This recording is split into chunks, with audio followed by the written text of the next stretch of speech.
high school, I was put in some strange experiences with choreographing dances. I choreographed a dance on the bus home from Disneyland once. Let's backtrack a little. In high school, I danced all 4 years. My freshman year, I auditioned into the highest level of dance at the time, which was called advanced dance, and was then in that class until my senior year when they changed the format of our dance program entirely and changed it to 4 different levels, 4 being the highest. That's when I auditioned into that class and made it along with 19 of my classmates. Also my senior year, I was a teacher intern, or TI, for the first level of dancers. I also co-directed a dance show with my co-TI named Haley. Here's a picture of Haley and I after the dance show that we directed. Now, throughout my time of choreographing dances, I've learned to hone in on a certain process that I like to use. My dance teacher sometimes wouldn't tell me I needed to choreograph a dance until a few days before it was due. Therefore, I have this process for you. Here are the steps on how to choreograph a dance. Step 1. Decide what genre of dance you would like to choreograph. For example, jazz, tap, ballet, etc. As well as this, you could also merge 2 different types of dancing together, such as ballet hip-hop, contemporary hip-hop, etc. As you can tell, hip-hop is kind of one of the more popular to infuse with other types of dances.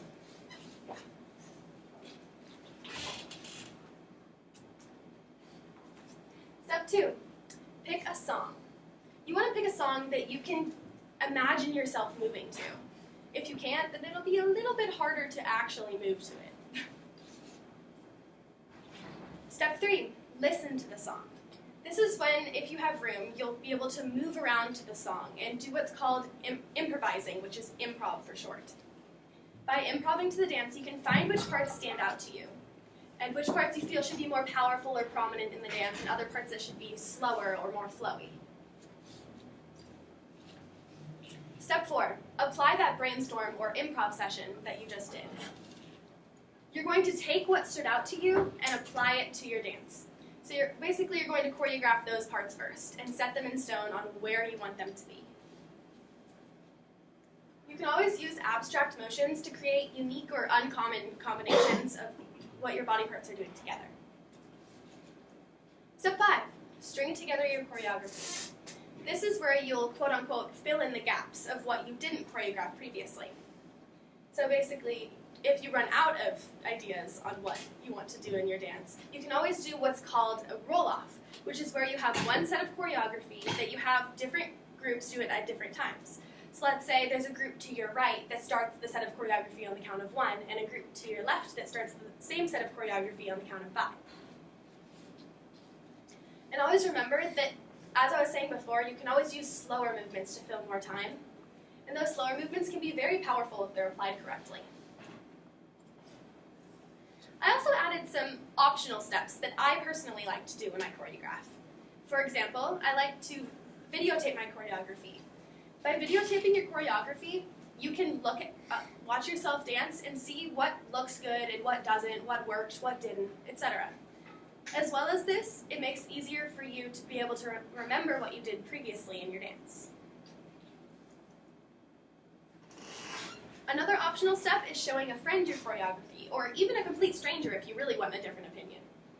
By doing this, it's very similar to videotaping. You can have somebody else look at what you're doing and decide if they like what you did, or if they didn't like what you did, and get what they think on what you're doing.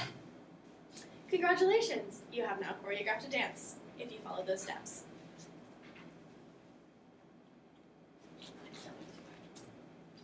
You know, there's more to it. I could go into the costuming, the lighting design, the formations, and how to cut music. But if I went into all of that, I probably wouldn't have time to finish this speech in the time limit. Overall, my crazy experiences with dancing have really helped me hone in my process on how it makes it easier for me to choreograph dances.